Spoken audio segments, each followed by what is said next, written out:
Today on MHK All Day, we're going inside the midterm elections and taking a look at why so many college students are being encouraged to vote.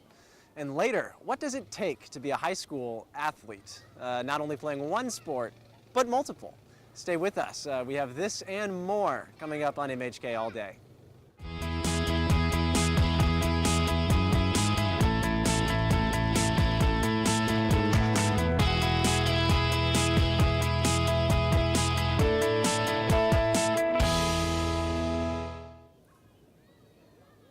Good morning, I'm Colby Miller and welcome to this special edition of MHK All Day. In the spirit of Halloween, we're currently on location at A&H Farms, where fall activities are at their peak. But before we get to the seasonal fun, we have a packed show for you, including the push for college students to vote on November 6th. The midterm elections are quickly approaching and advanced voting has already begun. MHK All Day's Dylan Lears fills us in on a few of the key races and why so many are pushing for college students to consider voting. We're less than 12 days until Election Day for the 2018 midterm elections, a day that a lot of people have been waiting for. While the president will be missing from the ballot, there are a lot of state and local elections that are running at a dead heat as we finish the final stretch toward Election Day. While the midterm elections may not draw as much attention as the presidential election, there are some major Kansas races that may significantly change the makeup of Congress and determine the political party in power in the state of Kansas. For governor, Republican candidate and current Kansas Secretary of State Chris Kobach is up against current Kansas Democratic Senator Laura Kelly. Greg Orman has also garnered support as the independent gubernatorial candidate. Kobach has had the support of President Donald Trump, as he has personally stumped for Kobach in a rally in Topeka earlier this month. A poll released this past Tuesday from Public Policy Polling showed Kelly and Kobach not in a near tie, with both receiving 41% of the vote. Another big race is the 2nd Congressional District, where Republican Steve Watkins is going up against Democrat Paul Davis, after Lynn Jenkins decided not to run again. Kelly was on the K-State campus on Sunday, invited by the Kansas State Young Democrats.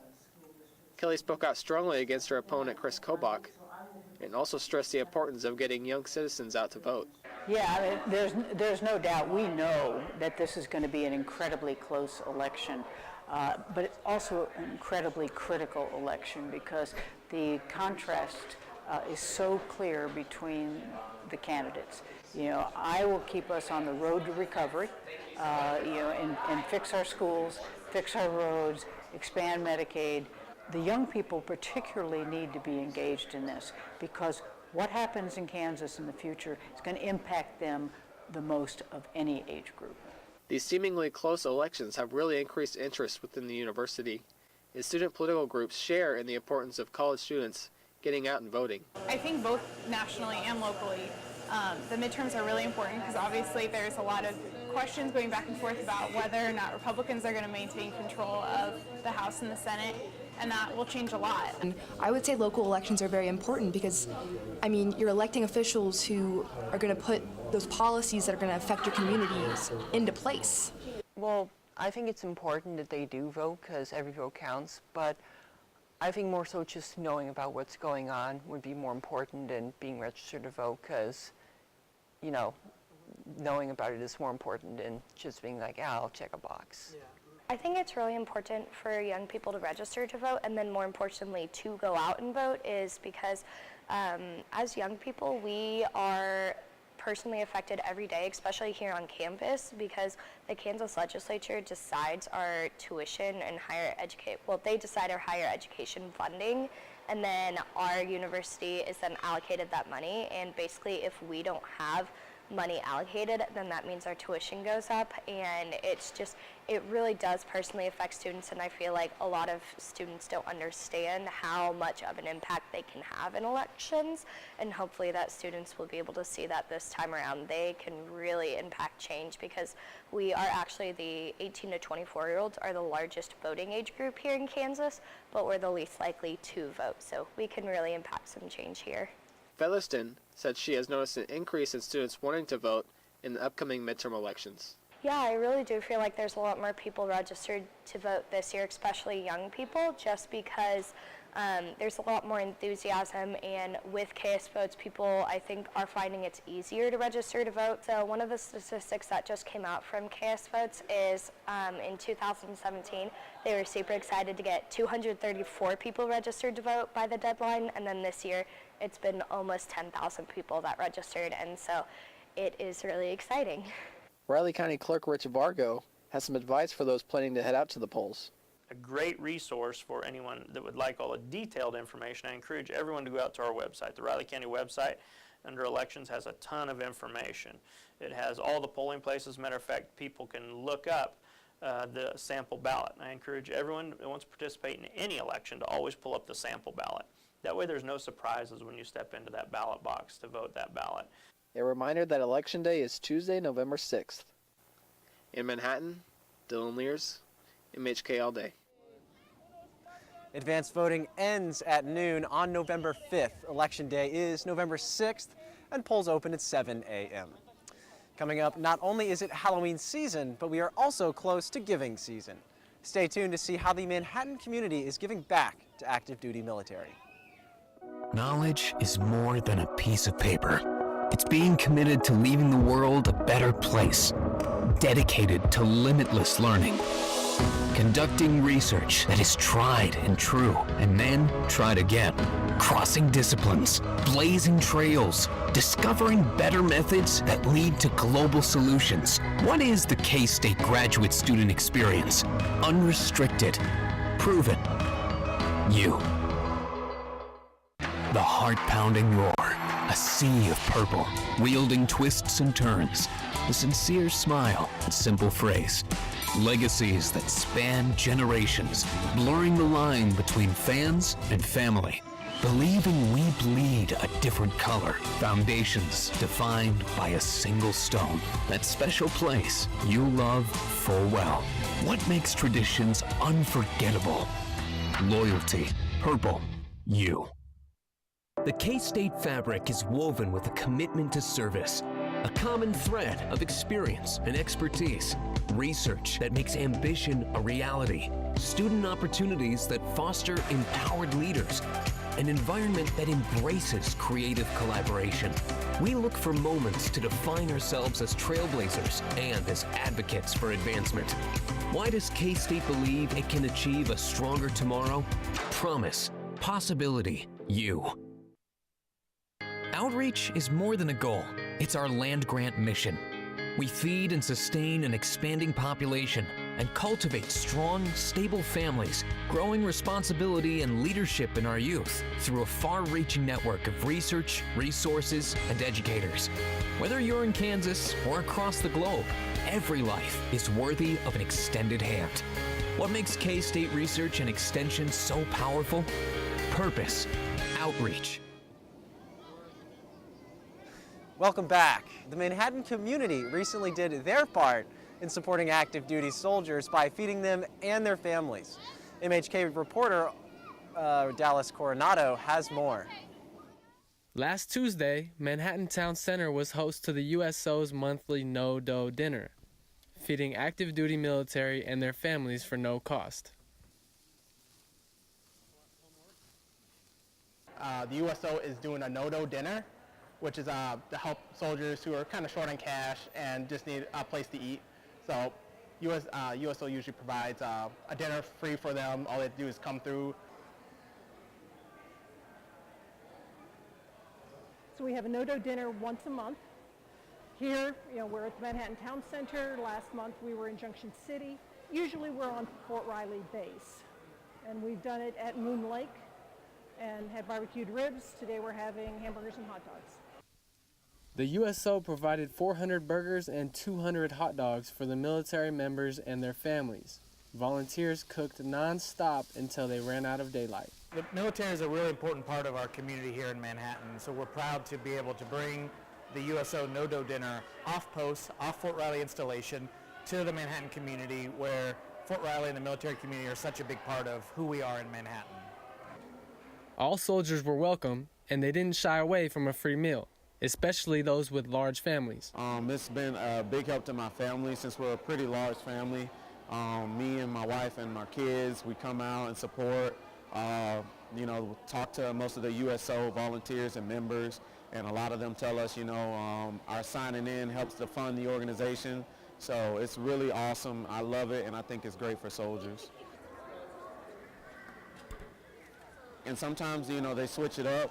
I know one time they had nachos and cheese with a little bit of salsa on the side.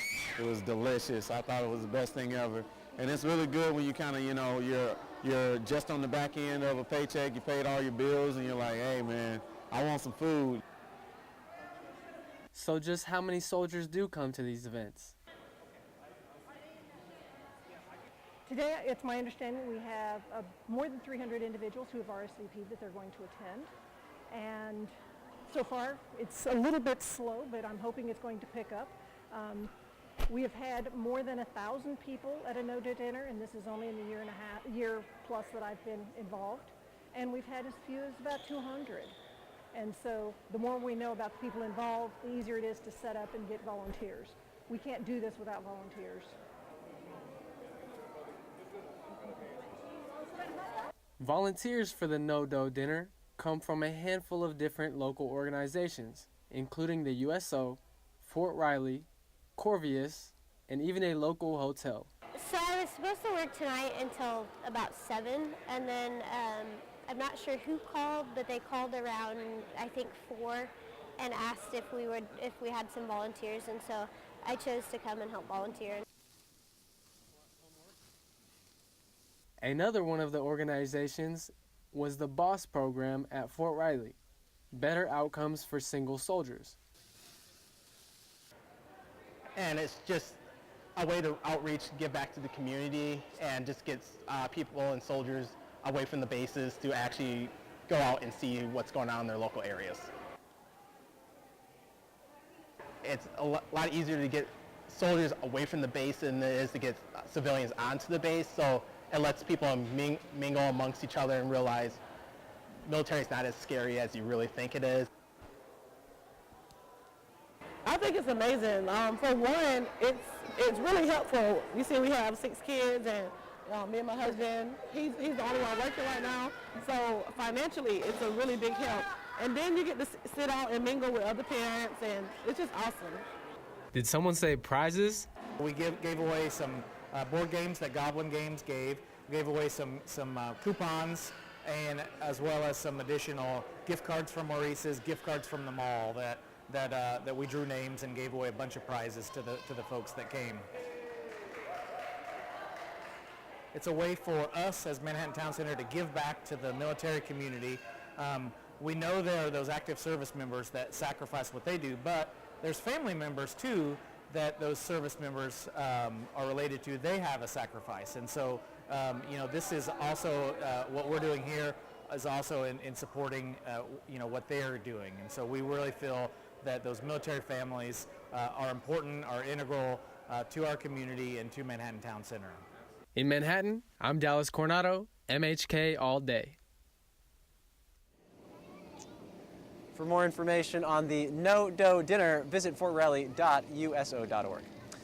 The fall season brings football and plenty of pumpkins. When we come back, we have more on Manhattan High School student athletes and later how you can get a pumpkin of your own and enjoy the rest of the fall season. Outreach is more than a goal. It's our land-grant mission. We feed and sustain an expanding population and cultivate strong, stable families, growing responsibility and leadership in our youth through a far-reaching network of research, resources, and educators. Whether you're in Kansas or across the globe, every life is worthy of an extended hand. What makes K-State Research and Extension so powerful? Purpose, outreach, you. We are groundbreaking educators, laser-focused on inspiring students and sparking solutions. We are dedicated professionals, keeping campus safe, accessible, and inviting. We have big responsibilities, entrusted with serving our community and world. We are Kansas State University faculty and staff, and we have many titles, but one vision: always put family first. What turns profession into passion? Selflessness, integrity, you. Open doors, warm hellos, classes spark ideas, traditions create memories, labs lead to partners, late nights, crazy nights. Hail, hail, hail? Studying hard, hardly studying. One last Manhattan sunset, caps and gowns, pomp and circumstance. We're on this journey together, remembering that every open door can lead to a warm hello. What is the K-State experience? Family, pride, you. The limestone embedded in our history is the foundation of who we have become and what we can become tomorrow. We find inspiration in the past, new possibilities in our present, and anticipation for tomorrow's journey. Yesterday's triumphs are today's proud traditions, a transformation where a hall becomes a home, students become family, and research becomes reality. How do we build upon K-State's strong foundation? Innovation, collaboration.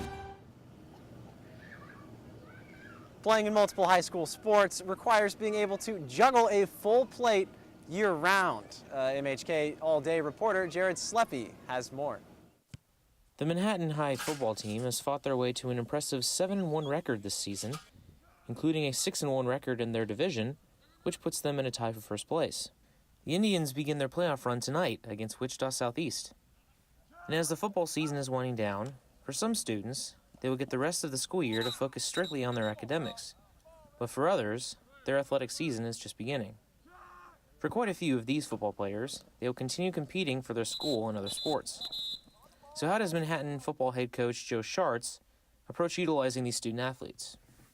The potential for risk is for injury is always there, and but you could get hurt walking across the street. We've had several kids fall off a curb and hurt themselves. So I mean, the risk is always there, but I think the positives definitely outweigh the negatives. Although players could get hurt during the football season, coaches like their players keeping their engines running year-round. That way, they won't be out of shape come fall. We're all humans, and we perform better when people are counting on us. So, I like those kids to stay active and work on certain skills such as teamwork, motivation, and being part of a team is just invaluable for their growth as individuals. One way coaches know how their team is progressing as a collective unit is by how they interact with each other. They can see whether they are a well-oiled machine or just a bunch of individuals who happen to wear the same jersey. Coach Schartz tries to make sure that his squad is prepared to work together by holding summer workouts. This allows them to not only be ready physically, but also lets them build a chemistry amongst themselves. We spend a lot of time in the off season in the weight room, and it doesn't matter what sport you play. You need to get in the weight room and make yourself better physically. So, that's where we come as a football team, come together as a team through the hard work in the weight room. Now, if the Indians can continue with their winning ways tonight and find a path to the championship on November 24th, players who are also on the basketball team will have just 5 days to prepare for their first game on November 29th.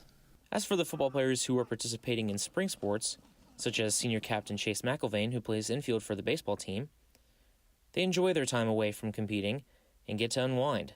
However, they can't get too comfortable. After school, we go and lift after school, and baseball will have baseball conditioning at Anthony Middle School. We'll go run in the gym, or we'll be up here and work out a little bit. You just got to work.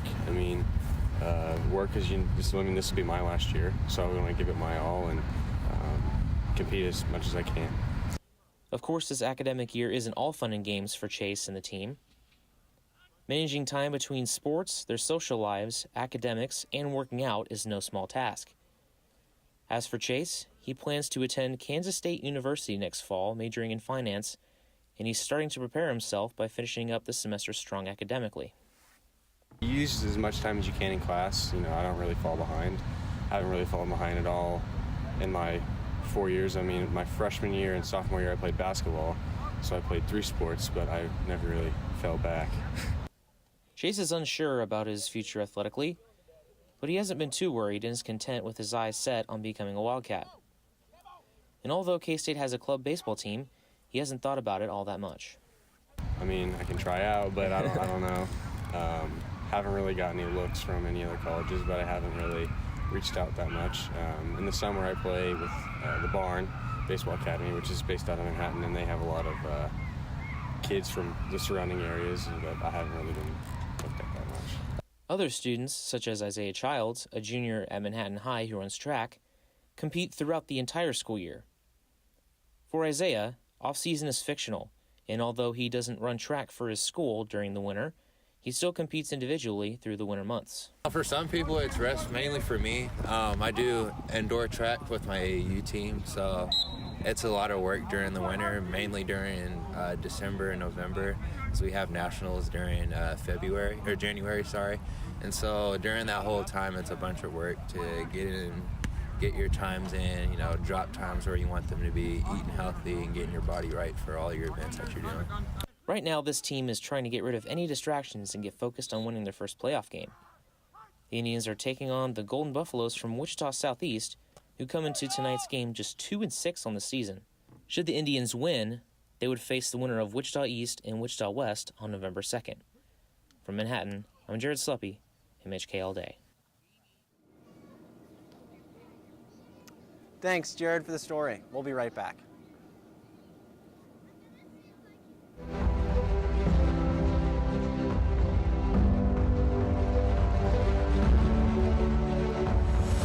I know a spot that I love full well. 'Tis not in forest, nor yet in dell. Ever it holds me with magic spell.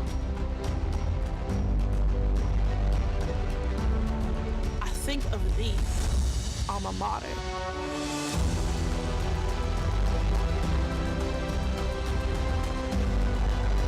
Carry thy banner high. Long, long, may thy colors fly. Loyal to thee, thy children will swell the cry.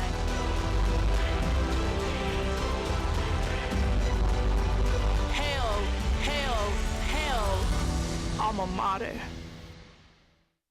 Knowledge is more than a piece of paper. It's being committed to leaving the world a better place, dedicated to limitless learning, conducting research that is tried and true, and then tried again, crossing disciplines, blazing trails, discovering better methods that lead to global solutions. What is the K-State graduate student experience? Unrestricted, proven, you.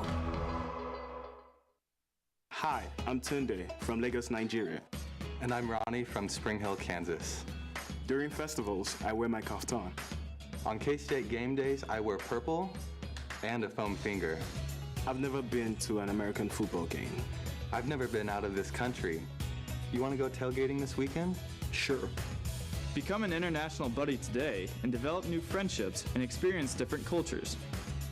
Would you happen to have a purple kaftan? Only for game days. There are tons of fall activities available in Manhattan during this time of year, and here at A&H Farms and over at Britt's Farm, you can find activities from pumpkin picking to corn mazes. Coming up after the break, we're going behind the scenes to see how these pumpkin patches operate.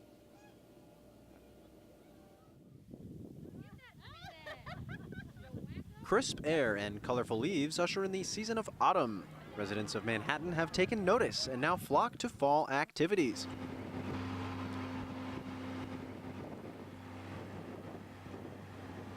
A fan favorite for many, taking a stroll down to the pumpkin patch. Oh, every fall. I love having the kids come out and learning about the farm. Our farm is a working farm, so we're doing this year-round. And then as an added bonus, we have the fall festival going on, so kids can come out and see the farm, see what farm life is like, and get a little bit of a slice of it. The farm is operated by a passionate group of people hoping to sprinkle some farm education and knowledge seeds into the fun festivities. We run the farm year-round. We do livestock. We have our petting zoo here. We have You Pick strawberries as well in the spring and other festivals. But it's really important, I think, for kids to come out and enjoy the activities. These farms boast many attractions that provide fun for the whole family. Aside from picking out the biggest, roundest, or bumpiest pumpkin in the whole patch, these families can engage in any number of activities during their visits. we have a corn maze, we have a petting zoo, the train ride, the zip line you probably hear in the background here, and then we have our giant slide that kids will spend hours on it. So it's a great way for them to come out and get some exercise, and they don't even realize they're getting exercise. But we have a hay rack ride and takes you out to our big pumpkin patch where you can pick giant pumpkins off the vines or little tiny ones. There's some for all kids. But we have a corn pit that we started years ago, and we bury treasure in it, and kids will spend hours looking for the treasure in it. So all kinds of fun things that are farm things that we've turned into activities that kids can enjoy. A&H Farms is a popular stop for family fun.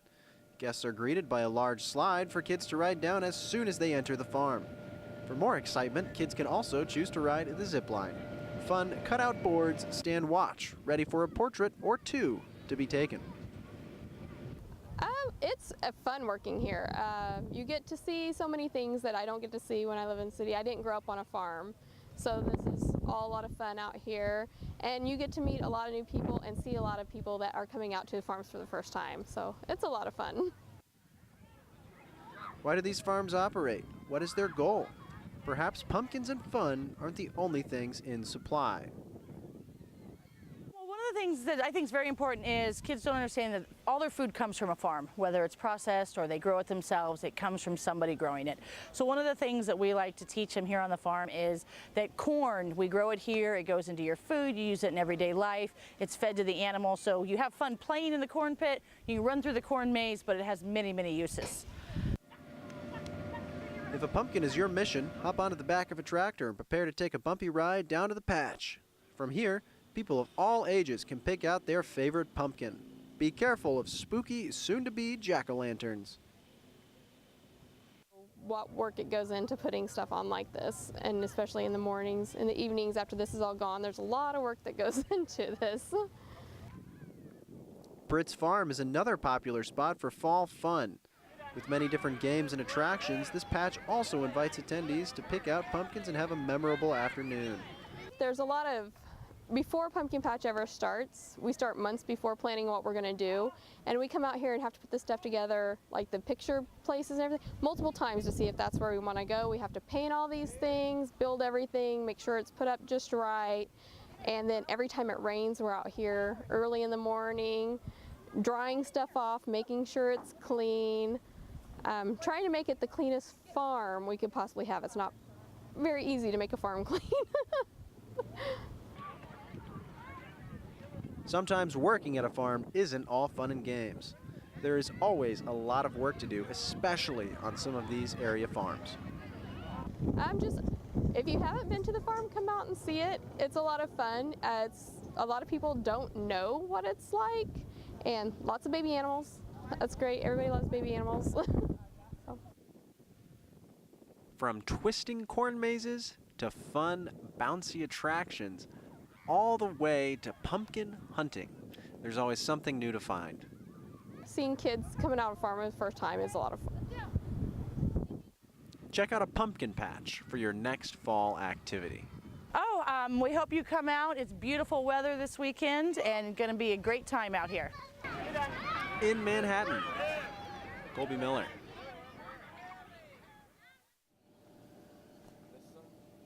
What's that? Missing something? No, it's in my coat. Sorry, me?